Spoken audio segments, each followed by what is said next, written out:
Assalamualaikum warahmatullahi wabarakatuh. Selamat sore Sobat Peduli.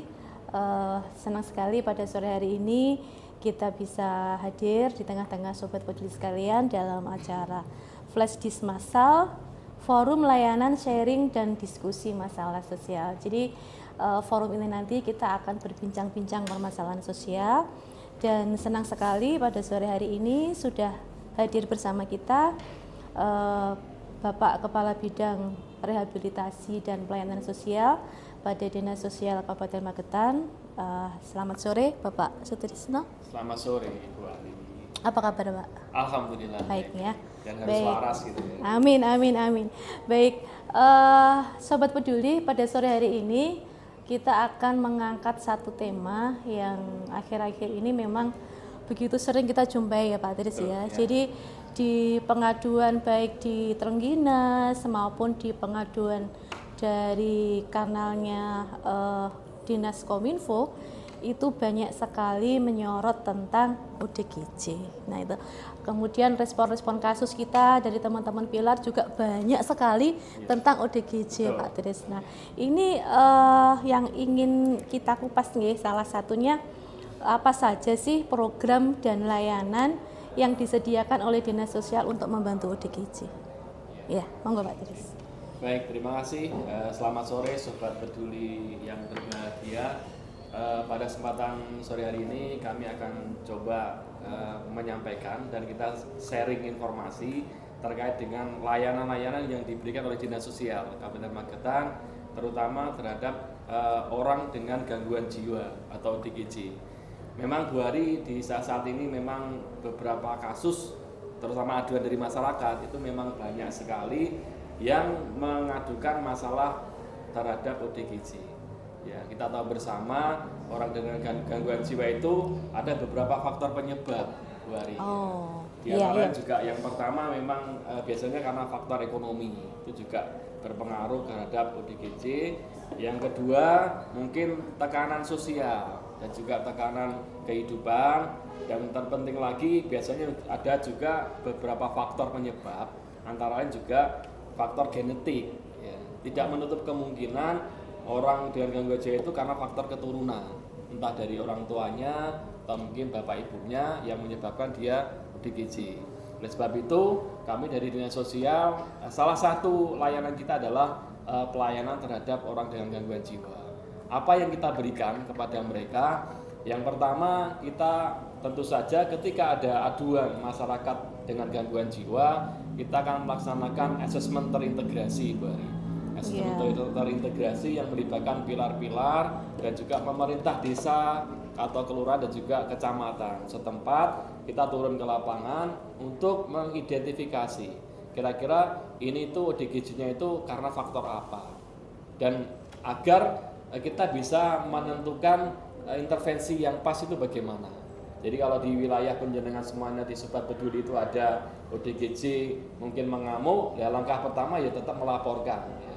Kita laporkan baik melalui kanal pengaduan kita atau mungkin bisa langsung menghubungi dari punyanya pilar-pilar yang ada di wilayah. Jadi ketika ada kasus ODGJ mengamuk, ya kita langsung melaksanakan intervensi. Yang pertama kita evakuasi dulu. Kalau itu dimungkinkan untuk dievakuasi. Nah, biasanya karena alhamdulillah di Magetan itu sudah ada klinik psikiatri yang ada di rumah sakit Dr. Saidiman. Jadi biasanya ketika ada ODGJ yang mengamuk tidak terkontrol, kita bisa melibatkan beberapa pihak untuk evakuasi. Biasanya dari Dinas Sosial juga ada pilar sosial, kemudian juga dari kepolisian, kemudian dari Babinsa, dari TNI, dan juga biasanya juga ada beberapa relawan yang membantu evakuasi. Meskipun ngamuknya malam, Mbak? Ya enggak apa-apa. Langsung on the spot saat itu juga ya? On the spot kita evakuasi, karena klinik psikiatri pun juga buka 24 jam. Artinya ketika nanti ada ODGJ ngamuk, dievakuasi ke rumah sakit, lewatnya tetap UGD. Seperti pasien umum lewat UGD, nanti baru ditangani oleh tenaga kesehatan, nanti kita masukkan ke klinik psikiatri. Jadi di sana juga sudah ada fasilitas untuk pengobatan di psikiatri. Itu yang dimungkinkan ketika ada ODGJ yang tidak terkendali. Berikutnya layanan yang kita berikan juga, kita juga memberikan rujukan Bu Ari. Kita juga membantu rujukan warga yang memerlukan pelayanan kesehatan, itu ketika ada ODGJ kita bisa melaksanakan rujukan ke rumah sakit punyanya provinsi. Baik Di mana itu, Pak? di Surabaya, di Rumah Sakit Jiwa Menur, dan juga khusus yang dari RSJ Lawang kita ada program ACT Bu Ari. ACT itu Assertive Community Treatment. Jadi layanan antar jemput warga yang ingin pengobatan kejiwaan. Jadi prinsipnya semua ODGJ ini harus punya BPJS. Kalau yang belum punya? Belum punya nanti diupayakan dulu. Diproses dulu. Diproses dulu karena di Lawang ini mereka bisa antar jemput Bu. Ke dinas sosial, kita tempatnya titik kumpulnya dinas sosial. Dijemput ke sini. Nanti selesai pengobatan selama 14 hari, mereka juga dikembalikan lagi ke sini. Dalam waktu 14 hari itu apakah menjamin beliau-beliau ini sembuh gitu, Pak? Atau kalau bagaimana? Sembuh itu belum jaminan, tapi minimal ada perubahan. Ada perubahan yang lebih baik, lebih tenang ketika pengobatan di Lawang dan juga Menur ini. Kemudian setelah 14 hari itu ketika dipulangkan diberikan obat tetap ada dari obat, sana. Ada panduan obat, bahkan mereka juga melayani via WA ketika mungkin dalam pengobatan pemberian obatnya ada kendala. Seperti itu. Itu yang rujukan. Yang terakhir kita juga memberikan pelayanan kepada ODGJ itu untuk rehabilitasi sosial lanjutan di panti rehabilitasi Bina Laras yang ada di Kediri. Setelah di treatment, setelah dinyatakan lolos sembuh ya, tadi, itu pengobatan lanjutannya bisa di panti rehabilitasi. Kalau di sana bisa lama, bisa 1-2 tahun di panti rehabilitasi. Panti ini? Iya, di panti ini. Karena mereka nanti akan ketika di pengobatan di sana, mereka sudah rehab lanjutan itu mereka di tahap pemberdayaan, ya, pemberdayaan untuk kewirausahaan atau mungkin aktivitas yang lainnya seperti itu.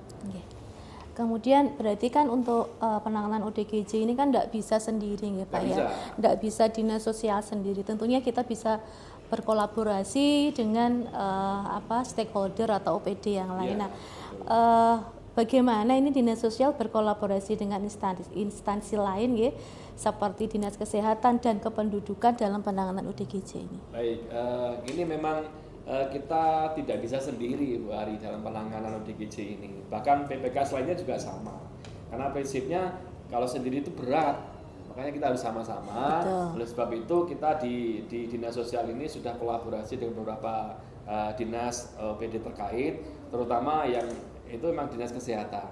Selaku kan ODGJ juga kaitan erat dengan masalah kesehatan jiwa. Jadi kita sudah kerjasama dengan dinas kesehatan dan juga rumah sakit untuk penanganan ODGJ ini biar jelas, baik dan benar gitu ya. Tuh, termasuk juga ketika mungkin ODGJ ini tidak punya admindu, itu kita bisa mengupayakan untuk kerjasama dengan Dispendu Capil untuk admindu. Karena di era sekarang ini memang penanganan ODGJ atau bahkan lainnya itu memang basicnya tetap admindu. Tanpa admindu susah kita mengintervensi ODGJ ini. Jadi kadang kan misalkan ditemukan di jalan nih Pak Tris, terus kita tidak mengenali, kan bisa dimungkinkan ODGJ itu kita sulit untuk berkomunikasi gitu ya. Dan ketika ditanya kadang mungkin jawabannya itu tidak jelas rumahnya mana. Nah itu berarti sudah ada kolaborasi. Makanya kita sangat terbantu dengan Dispendu Capil terutama karena untuk mereka punya alat namanya biometrik. Biometrik itu bisa untuk mengecek identitas seseorang, termasuk mungkin ODGJ ini. Jadi prinsipnya dari dengan adanya biometrik tadi, dengan pengecekan identitas tadi akan memudahkan intervensi kita. Ketika ini alamatnya ini, apakah itu bisa dipulangkan ke alamatnya atau mungkin membutuhkan layanan rehab selanjutnya. Terima kasih Pak Tris. Mungkin ini pertanyaan terakhir karena waktu kita juga tidak terlalu banyak. Bagaimana dinas sosial untuk meningkatkan partisipasi masyarakat dalam penanganan ODGJ? Jadi memang ini kan tanggung jawab kita bersama, baik OPD terkait maupun masyarakat. Tentunya menurut Pak Tris, bagaimana supaya masyarakat itu bisa lebih terlibat dalam penanganan ODGJ? Baik, baik Sobat Peduli sekalian, perlu kami sampaikan di sini juga bahwasanya memang saya sampaikan di awal tadi, penanganan ODGJ tidak bisa sendirian. Nah, tidak bisa sendiri, bahkan dulu malah terkesan urusan dinas sosial semata. Iya, betul. Apa-apa dinas sosial, Iya. sosial. Identiknya dengan dinas sosial. Artinya Iya. akhirnya bahkan dulu sempat ada istilah saling lempar-melempar. Betul. Jadi Yuki urusan dinas sosial, ini urusan dinas lain. Jadi tidak ada kolaborasi. Namun kita sekarang sudah kita wadahi Bu Ari, kita namanya itu kita ada Satgas Pintar. Itu inovasi dinas sosial dan Satgas Pintar, satu tugas penanganan indikasi ketelantaran. Dan ketelantaran ini juga termasuk yang ODGJ tadi. Jadi bagaimana kita mendorong partisipasi masyarakat tadi. Jadi dalam Satgas itu sudah terbentuk beberapa leading sektor, beberapa stakeholder, terutama dari pemerintah juga ada, dari kepolisian ada, dari TNI ada, juga termasuk dari pemerintah desa dan kecamatan, dan juga masyarakat di situ. Jadi sudah terlibat di situ ya masyarakat. Karena kita juga mendorong beberapa kecamatan juga ada satgas-satgas tertentu gitu. Satgas penanganan masalah sosial tadi, sehingga nanti masyarakat juga semakin peduli. Kita lihat sekarang juga masyarakat juga sudah mulai aware masalah sosial. Apalagi ketika ada contoh misalnya ada orang terlantar tuh di pinggir jalan, mereka sudah pasti lapor dinas sosial, lapor dinas terkait. Sudah tahu. Jadi merasa memiliki, sama-sama kita harus menyelesaikan masalah ada sosial. Ada tanggung jawab dari masyarakat. Oke. Terima kasih Pak Tris. Baik Sobat Peduli, kali ini kita akhiri dulu nggih, karena memang dibatasi waktu. Mungkin lain kali kita bisa lebih banyak mengupas tentang ODGJ. Tentunya permasalahan sosial kan banyak sekali nggih Pak Tris. Mungkin saat ini kita membahas tentang ODGJ dulu, meskipun baru di kulitnya saja. Sebetulnya kita bisa mengupas lebih banyak lagi. Nah, nanti kita akan membahas tentang ODGJ, tentang saudara-saudara kita penyandang disabilitas dan juga lain sebagainya. Masih banyak lagi program-program dari Dinas Sosial yang insya Allah nanti kita akan hadir di kanal ini, akan menemui Sobat Peduli semuanya setiap minggu dengan topik yang berbeda. Baik, terima kasih sekali Pak Tris atas kehadirannya. Semoga ke depan kita bisa lebih meningkatkan pelayanan kepada masyarakat. Terima kasih. Assalamualaikum warahmatullahi wabarakatuh. Waalaikumsalam.